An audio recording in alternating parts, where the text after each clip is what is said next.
எல்லாருக்கும் good morning. இன்னைக்கு நம்ம ஹெல்தி பிரேக்ஃபாஸ்ட்டில் என்ன பண்ண போகிறோம்னு பார்த்தீங்கன்னா ராகி கஞ்சி. குழந்தைங்களுக்கான பிரேக்ஃபாஸ்ட் இன்னைக்கு. ராகி கஞ்சி எப்படி பண்ணலான்னு பார்த்துடலாம். ஃபஸ்ட்டு ஒரு பாத்திரத்தில் தண்ணி எடுத்துக்கோங்க. இதில் கேழ்வரகு கொட்டிக்கோங்க. கேழ்வரகு மாவு நான் வந்து ஜலிச்சு வச்சுருக்கேன். அந்த கேழ்வரகு வந்து நீங்கள் பேக்கெட் யூஸ் பண்ணுறீங்கன்னா வாயில் கொஞ்சம் போட்டு மென்று பாருங்கள், நிறைன்னு ஏதாவது சத்தம் கேட்குதான்ட்டு. அந்த மாதிரி இல்லை அப்படின்னா மட்டும் ஓகே யூஸ் பண்ணிக்கோங்க. ஏன்னா ஒரு டைம் பேக்கெட் மாவு நான் வாங்கி அடை பண்ணலான்னு சொல்லிட்டு பண்ணி ஃபுல்லாக மண், வாய் ஃபுல்லாக நரன்னு மண். அதனால் நீங்கள் மோஸ்ட்லி எல்லார் வீட்லேயுமே கேழ்வரகு வாங்கி, யாராவது பாட்டிங்க கிராமத்தில் பாட்டிங்க இருந்தாங்கன்னா வாங்கி கொடுத்து க்ளீன் பண்ணி கொடுக்க சொல்லிவிட்டு வாங்கி அரைச்சிக்கோங்க. அப்படி இப்படி கலந்து பண்ணிங்கன்னா கூட அடியில் இருக்கிறத நிறுத்திக்கோங்க, ஊற்றிடுங்க. அடியில் யூஸ் பண்ணாதீங்க. பேக்கெட் மாவு வந்து கொஞ்சம் பார்த்து யூஸ் பண்ணுங்கள். இவங்க செஞ்சுட்டு பிறகு வேஸ்ட்டாக போயிடும். தண்ணி ஊற்றி இப்படி தண்ணியாக கலந்துக்கலாம் டெய்லி. நீங்கள் வந்து தண்ணியிலையும் செய்யலாம், பசும்பால் வருதுல்ல பசும்பால்லையும் செய்யலாம், தேங்காய் பால்லையும் செய்யலாம். நான் வந்து இன்றைக்கி தேங்காய் பாலில் எப்படி செய்கிறதுன்னு தான் காட்ட போகிறேன். மாவு அதிகம் சேர்த்துக்காதீங்க, கொஞ்சமாக சேர்த்திங்கனாலே உங்களுக்கு நிறைய குவான்டிட்டி வரும்.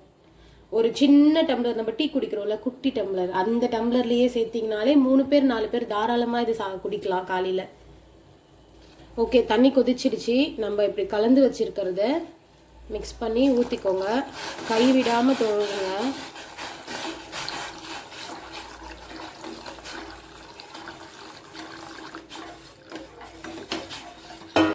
இந்த மாதிரி ஊற்றிட்டு அடியில் ஸ்டாப் பண்ணிவிடுங்க.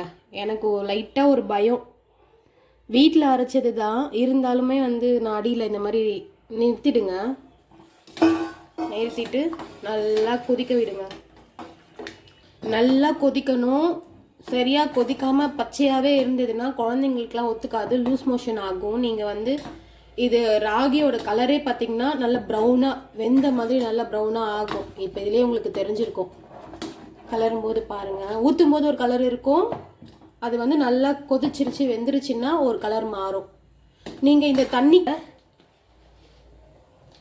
நாட்டு சர்க்கரை, நான் வந்து நாட்டு சர்க்கரை போடுறேன் 1 கப்பு.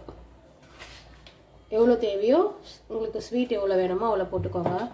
வெல்லம் போட்டிங்கன்னா, பால் ஊற்றுறீங்கன்னா வெல்லம் போடாதீங்க, திரிஞ்சு போயிடும். பால் ஊற்றுறீங்கன்னா வெல்லம் சேர்த்துக்காதீங்க. தண்ணி சேர்க்குறதுனா வெல்லம் சேர்த்தா ஒன்றும் ஆகாது. தண்ணி இந்த மாதிரி ப்ராசஸ் பண்ணுறதா இருந்தால் தண்ணி சேர்த்து வெல்லம் கூட நீங்கள் போட்டுக்கோங்க. வெல்லத்தை வந்து அப்படியே முழுசாக போடாதீங்க, நல்லா அதை வந்து பாகு மாதிரி எடுத்து கலந்துக்கோங்க. இந்த மாதிரி நல்லா கொதிக்கட்டும்.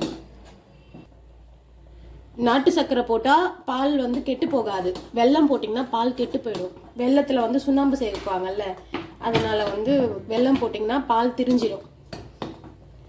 அப்படி இல்லை, நான் வெல்லம் வந்து சேர்ப்பேன் பாலும் சேர்ப்பேன்னா ஏதாச்சும் ஒரு பொருள் வந்து ஆறி இருக்கணும். வெல்லம் வந்து பாகு வந்து சில்லுன்னு இருக்கணும், இல்லைன்னா வந்து பாலோட நீங்கள் பாலில் செய்கிறீங்கல்ல அது சில்லுன்னு இருக்கணும். ஏதாவது ஒன்று சில்லுன்னு இருந்தால் மட்டும்தான், ஆறி இருந்தால் மட்டும்தான் நீங்கள் ஆட் பண்ணணும். ஓகே, இப்போ நல்லா கொதிச்சிருச்சு. நல்லாவே கொதிக்கட்டும், ஒன்றும் பிரச்சனை இல்லை. நான் வந்து தேங்காவையும் ஏலக்காய் ஒரு 3 ஏலக்காய் போட்டு நல்லா அரைச்சி பால் எடுத்து வச்சுருக்கேன். நல்லா இது கொதிக்கணும். கொதித்த பிறகு ஊற்றிக்கலாம். இது மாதிரி நீங்கள் தாராளமாக வாரத்தில் 2 டைம் இல்லை 3 டைம் கூட நீங்கள் பண்ணி கொடுங்க. ரொம்ப ரொம்ப ரொம்ப ஹெல்தி. இல்லைனா ஈவினிங்கில் குழந்தைங்க வராங்கல்ல அந்த டைமில் பண்ணி கொடுங்க, ஸ்நாக்ஸ் மாதிரி. ஆனால் நீங்கள் மார்னிங் கொடுக்கறது தான் நல்லது.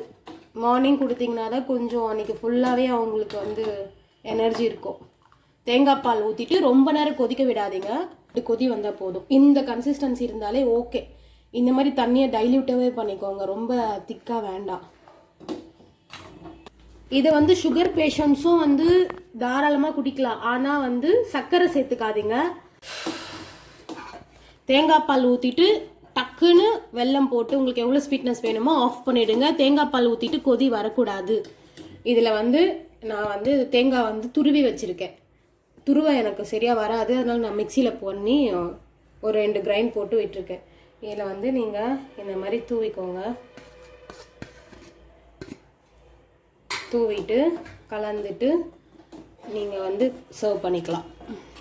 அவ்வளவுதான். ஓகே, இன்னைக்கான நம்ம பிரேக்ஃபாஸ்ட் நீங்கள் இது நான் பவுலில் வச்சுருக்கிறதுனால நிறைய இருக்குது. உங்களுக்கு எவ்வளோ வேணுமோ நீங்கள் அவ்வளோ ஊற்றிக்கோங்க. கூட வந்து ஒரு வாழைப்பழம் வச்சு கொடுங்க குழந்தைங்களுக்கு. அவ்வளவுதான், இன்னைக்கான நம்ம பிரேக்ஃபாஸ்ட் ஓவர். இதில் வந்து இன்னைக்கு நான் ட்ரிங்க் கொடுக்கல. ஓகேவா? நெக்ஸ்ட் வீடியோவில் பார்க்கலாம். பை.